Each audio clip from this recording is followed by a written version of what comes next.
बूढ़े माता पिता का सम्मान, दिल को छूने वाली कहानी।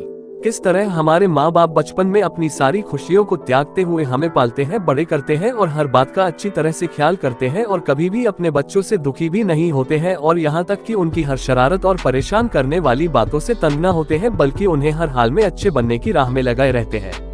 लेकिन जैसे वक्त के करवट के साथ समय बीतता जाता है और यही बच्चे बड़े बन जाते हैं, पैसा कमाने लगते हैं और खुद को इतना बड़ा समझने लगते हैं कि उन्हें अपने स्वार्थ के आगे कोई नहीं दिखता है। ऐसे में उनके वही माँ बाप बोझ भी लगने लगते हैं और बुढ़ापे में माँ बाप की सेवा करने और उन्हें खुश करने के बजाय उनमें ही दोष निकालने लगते हैं। ऐसे संतान होने न होने के बराबर ही होते हैं, जो बुढ़ापे में अपने माँ बाप की सेवा नहीं कर सकते हैं, दो वक्त समय निकाल कर उन्हें साथ कुछ पल नहीं बिता सकते हैं। ऐसे बच्चे माँ बाप के बुढ़ापे की लाठी बनने के बजाय उल्टा माँ बाप को बोझ समझने लगते हैं।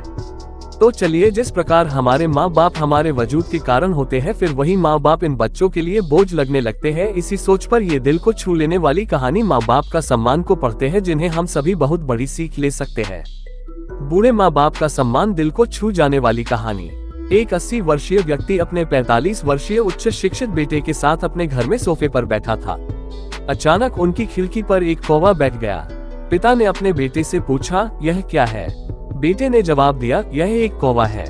कुछ मिनटों के बाद पिता ने अपने बेटे से दूसरी बार पूछा, यह क्या है? बेटे ने कहा, पिता, मैंने अभी आपको यह एक कौवा है कहा है। थोड़ी देर बाद बूढ़े पिता ने फिर से अपने बेटे से तीसरी बार पूछा, यह क्या है? इस समय बेटे के स्वर में कुछ जलन महसूस हुई। तब उसने अपने पिता से झुंझलाते हुए बोला, यह एक कौवा है, एक कौवा। थोड़ी देर बाद पिता ने फिर से अपने बेटे से चौथी बार पूछा, यह क्या है? इस बार बेटा अपने पिता पर चिल्लाया, आप मुझसे बार बार एक ही सवाल क्यों पूछते रहते हैं? हालांकि मैंने आपको कई बता चुका हूँ कि यह एक कौवा है, क्या आप इसे समझ नहीं पा रहे हैं? थोड़ी देर बाद पिता अपने कमरे में गए और एक पुरानी डायरी लेकर वापस आए, जिसे उन्होंने अपने बेटे के जन्म के बाद से बनाए रखा था। एक पेज खोलने पर उन्होंने अपने बेटे को उस पेज को पढ़ने के लिए कहा। जब बेटे ने इसे पढ़ा तो निम्नलिखित शब्द डायरी में लिखे गए थे, आज मेरा 3 साल का छोटा बेटा सोफे पर मेरे साथ बैठा था, जब खिड़की पर एक कौवा बैठा था। मेरे बेटे ने मुझसे 23 बार पूछा कि यह क्या है, और मैंने उसे 23 बार जवाब दिया कि यह एक कौवा था। मैंने उसे हर बार प्यार से गले लगाया और उसने मुझसे 23 बार फिर से वही सवाल पूछा। मुझे इस बात से बिल्कुल भी चिढ़ नहीं हुई कि मैंने अपने मासूम बच्चे के लिए प्यार महसूस किया है, जबकि छोटे बच्चे ने उससे 23 बार पूछा, यह क्या है? पिता को 23 बार पूरे सवाल का जवाब देने में कोई जलन महसूस नहीं हुई, और आज जब पिता ने अपने बेटे से सिर्फ 4 बार यही सवाल पूछा तो बेटे को चिढ़ और गुस्सा महसूस हुआ।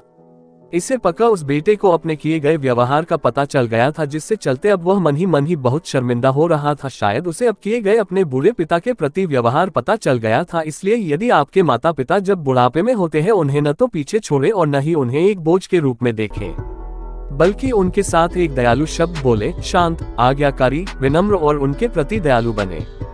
अपने माता पिता के प्रति विचारशील रहें। आज इस बात को कहें, मैं अपने माता पिता को हमेशा खुश देखना चाहता हूँ। जब से मैं छोटा बच्चा था, उन्होंने मेरी देखभाल की। उन्होंने हमेशा मुझ पर अपने निस्वार्थ प्रेम की वर्षा की है। उन्होंने आज समाज में मुझे एक व्यक्ति के रूप में प्रस्तुत करने के लिए तूफान और गर्मी को देखे बिना सभी पहाड़ों और घाटियों को पार किया। भगवान से प्रार्थना करें, मैं अपने बूढ़े माता पिता की सर्वोत्तम तरीके से सेवा करूंगा। मैं अपने प्यारे माता पिता को सभी अच्छे और दयालु शब्द कहूंगा, चाहे वे कैसे भी व्यवहार करें। तो आप सभी इस कहानी को पढ़ने के बाद सीख जरूर मिली होगी। तो आपको ये कहानी कैसा लगा, कमेंट में जरूर बताएं।